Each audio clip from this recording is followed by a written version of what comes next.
spoke to this bill, we don't seem to appreciate that the world is evolving and doing so at an extremely fast pace, Mr. Speaker, and therefore presenting us with the need to ensure that as a society, as a country, we do things like they are done in other parts of the world.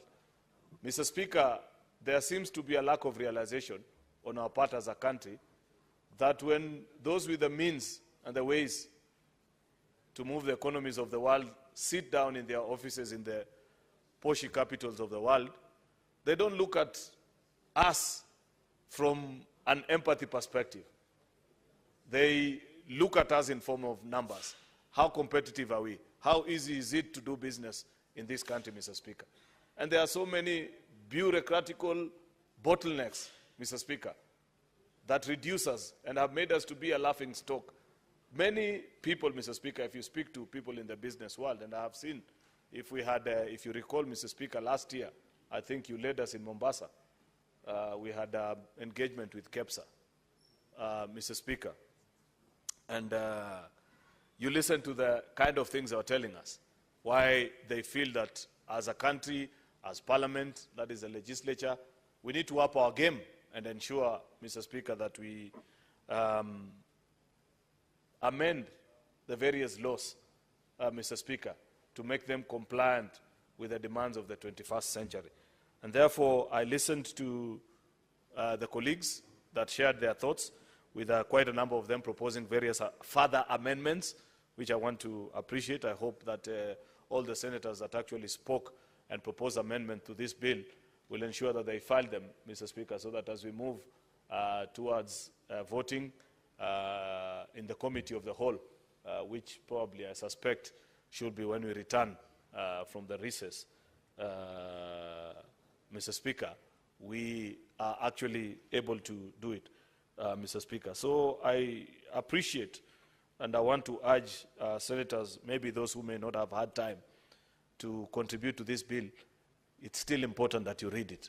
This is an extremely important bill. It's one of the things that you'll be extremely proud of yourself later on when you look at reports from sectoral performance, from tourism, horticulture, agriculture subsector, because all those parts of, many of those laws are being actually amended to make sure that our sectors compete with the very best in the world, including BPO space, which we do so well. We have the ability, Senator Catherine, to be extremely competitive. People keep on asking us, with no offense to Indians and Philippines, that we speak better English than them.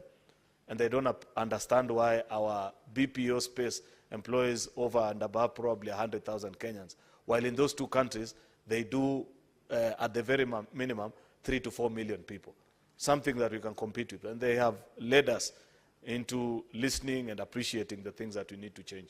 Therefore, Mr. Speaker, I hope that colleagues will take time, those who didn't comment on this bill, to still read it and perhaps share amendments, because we still have time, Mr. Speaker, before we do third reading, most likely which will be after we return. With those main remarks, Mr. Speaker, I beg to reply. Mr. Speaker, in accordance with Standing Order number 66.3, I beg to request that the putting of a question be deferred until a later time. I thank you, Mr. Speaker. Thank you, Majority Leader. Honorable Senators, allow me to make a communication.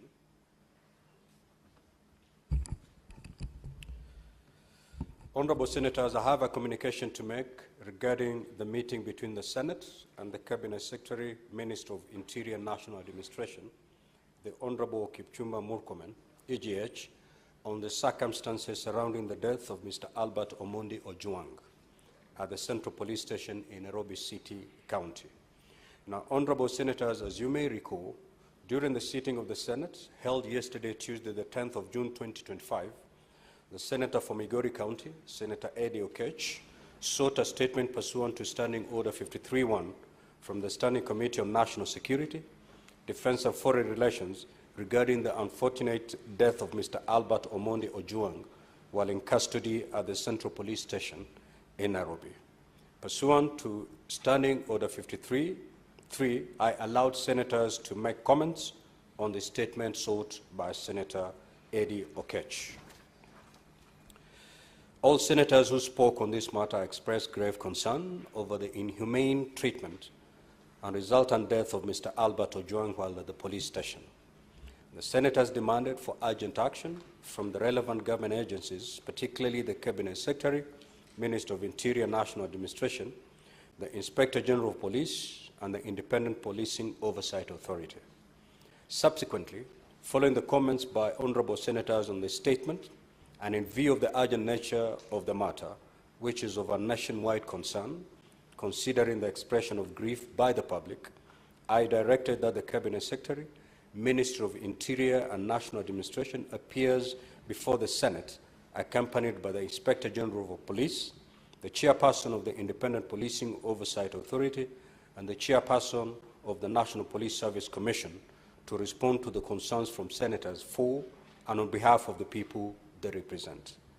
The matter at hand relates to the safety and well-being of persons in custody at police stations across the country, and in particular the circumstances surrounding the unwarranted treatment and grotesque death of Mr. Ojwang. Honorable Senators, as you may be aware, Wednesday mornings are reserved for questions to Cabinet Secretaries. However, special arrangements must be made for the Senate to engage with the Cabinet Secretary and his team on this particular issue. Consequently, I will very shortly allow the Senate Majority Leader to move a motion for the temporary suspension of this sitting pursuant to Standing Order 38. The period of suspension of the sitting shall not exceed 2 hours. This time will be used for the Senate to engage with the Cabinet Secretary and his team, after which normal business, as scheduled in the order paper, will resume, beginning with questions scheduled for reply by the Cabinet Secretary. You will acknowledge that this is indeed an unprecedented occurrence in the Senate. It is, however, necessary that this route is taken to allow for the necessary flexibility to get a report on the concrete action being undertaken by the Cabinet Secretary and his team for the senators to effectively interrogate the matter. During the session with the Cabinet Secretary and his team, the proceedings will be open. Media access will be granted, and so is the live broadcasting of the session. Accordingly, the Hansard editor is directed to prepare a special report thereon. So, Majority Leader, you may now proceed to move the motion. Mr. Speaker, I rise to move the following motion, which is a temporary suspension of a sitting pursuant to Standing Order number 38. That pursuant to Standing Order number 38.1, the Senate do suspend its proceedings for not more than 2 hours in order to allow senators to efficiently interrogate the Cabinet Secretary for Interior and National Administration, the Inspector General of Police, the chairpersons of the Independent Police Oversight Authority, IPOA, and of the National Police Service Commission regarding the safety and the well-being of arrested persons in police custody, and in particular the circumstances surrounding the death of Albert Ojwang. Yesterday afternoon, Mr. Speaker, we made a resolution as a House, and I must really appreciate you, Mr. Speaker, for accommodating the views of senators when we say that we must not only appear to be doing something, but we actually must do something. Honorable colleagues, the country looks up to us at such a time as this, where a 31-year-old young father was picked up by people known to be law enforcement officers and subsequently booked into a police station, and then the report gets hazy after that. The next thing we know, the young man is lying at a morgue. Mr. Speaker, if there was ever a time that we needed to rise to the occasion as a House and ensure that we do justice for the people that we represent in this House, this is such the time, Mr. Speaker. And therefore, we have made this request that you allow us, Mr. Speaker, to break from the normal session where we will ask the Cabinet Minister seated there to just respond to us. But because there are other people that we want to hear from, Mr. Speaker, particularly the chairperson of IPOA, Mr. Speaker, because there have been one too many deaths of civilians in the hands of police officers, Mr. Speaker, and those circumstances have been documented here. Members have raised statements with many such instances, Mr. Speaker, and we want to hear from them the report, how many people have the conduct of police officers, Mr. Speaker. And it will be important that the Senate, on behalf of the country, is made aware of how many such incidents have been reported and what are they, as a police service, doing about it. There are many things that this House has raised in the past, Mr. Speaker, on the conduct of police, which this morning we finally have the opportunity to listen to. But more particularly, Mr. Speaker, is this death that has struck the conscience of the nation and brought everybody, all out, any Kenyan of goodwill, to want to know what really happened. And you know, Mr. Speaker, like I observed, just as a last comment, because I don't want to take time, want to listen to the people that are appearing before us, Mr. Speaker, we were reminded yesterday that when we had the unfortunate demise of one of our colleagues, there was such serious attention to that particular matter that almost on an hourly basis, we were being briefed as a country of what happened. The motorbike that followed him, the vehicle registration, the occupants, their details. It didn't take more than 24 hours, Mr. Speaker. As it is today, there's very little that we know. I think, to the best of my knowledge, Mr. Speaker, I've only seen the names of the officers who were on duty at the Central Police Station. Up to now, nobody knows who are the officers that picked young Albert Ojwang from Migori, how he was driven, what was his status when he arrived at Central Police Station. Those are things which, as a leader, you want to know, Mr. Speaker, so that you begin to appreciate the things that are before us.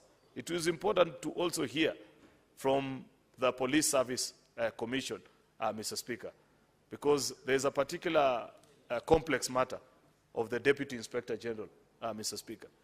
Mr. Langat is a gentleman I know, a very diligent officer, but he finds himself in a situation that I don't envy.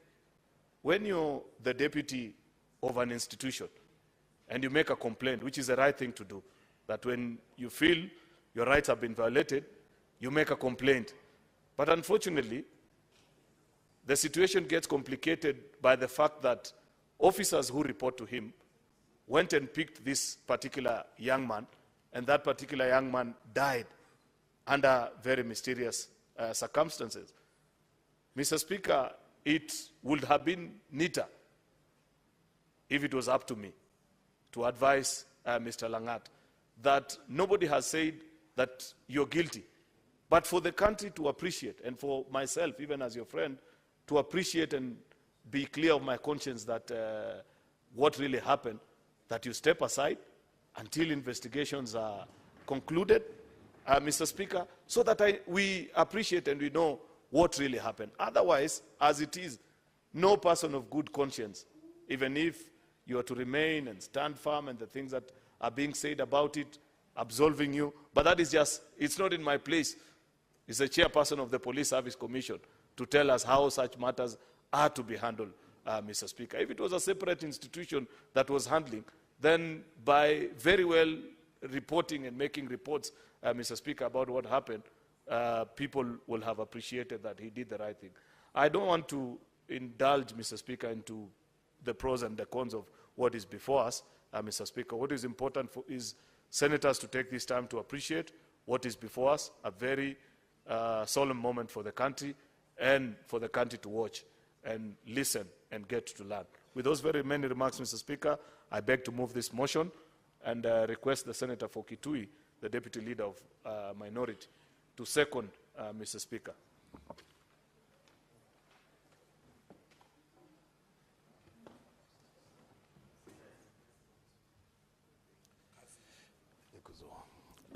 Thank you, the Speaker, for this opportunity to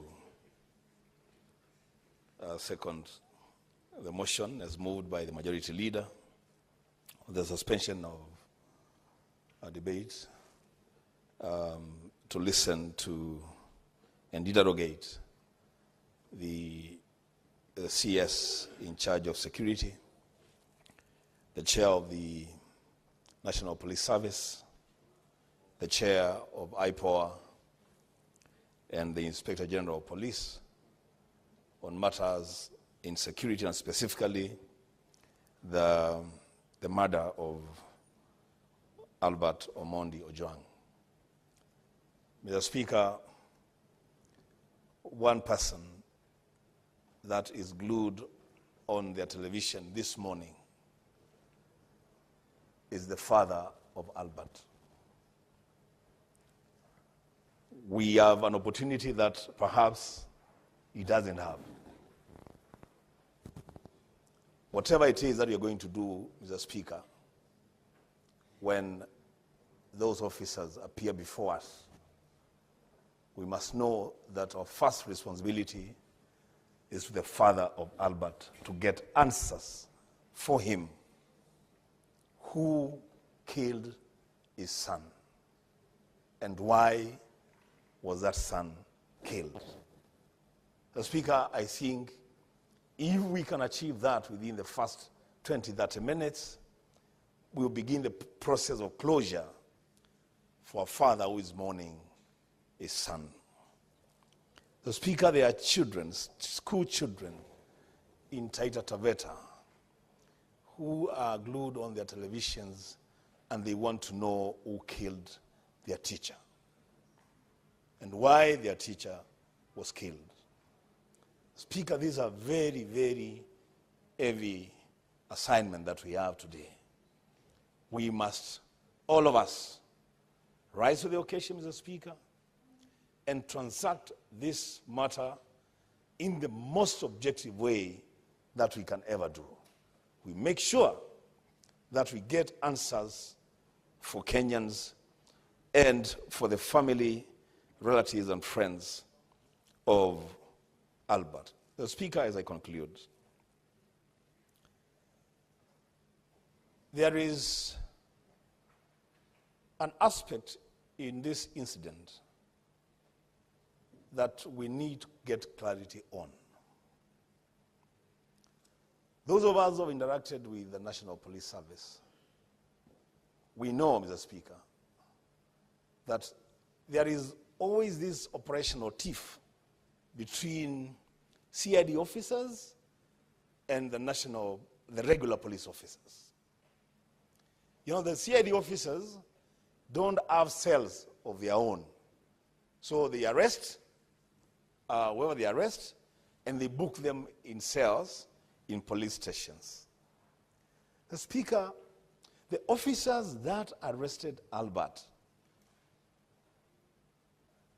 were they from the regular police or were they from the CID department?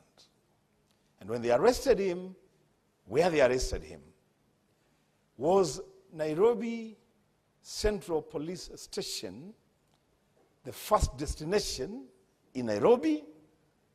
Or is it possible that this young man was tortured and beaten up, almost killed in a different place, and brought to the station almost dead? Mr. Speaker, these are important questions for us to ask so that we direct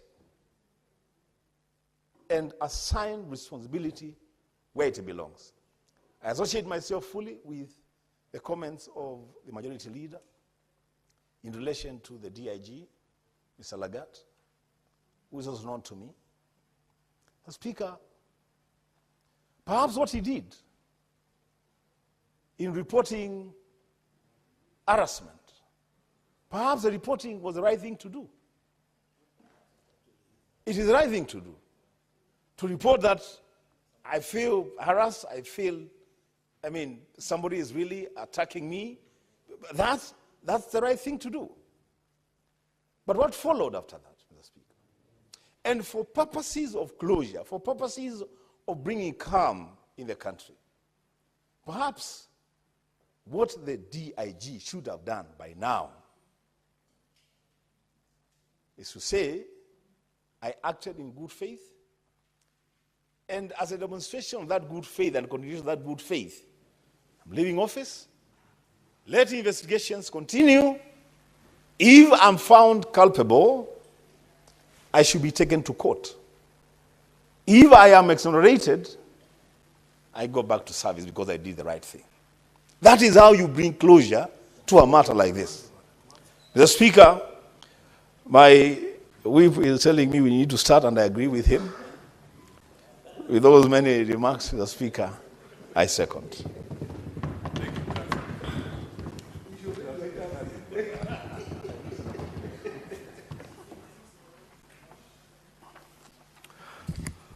Honorable Senators, I will now propose the question that pursuant to Standing Order 38.1, the Senate do suspend its proceedings for not more than 2 hours in order to allow senators to efficiently interrogate the Cabinet Secretary for Interior National Administration, the Inspector General of Police, the chairpersons of the Independent Policing Oversight Authority and that of the National Police Service Commission regarding the safety and well-being of arrested persons in police custody, and in particular the circumstances surrounding the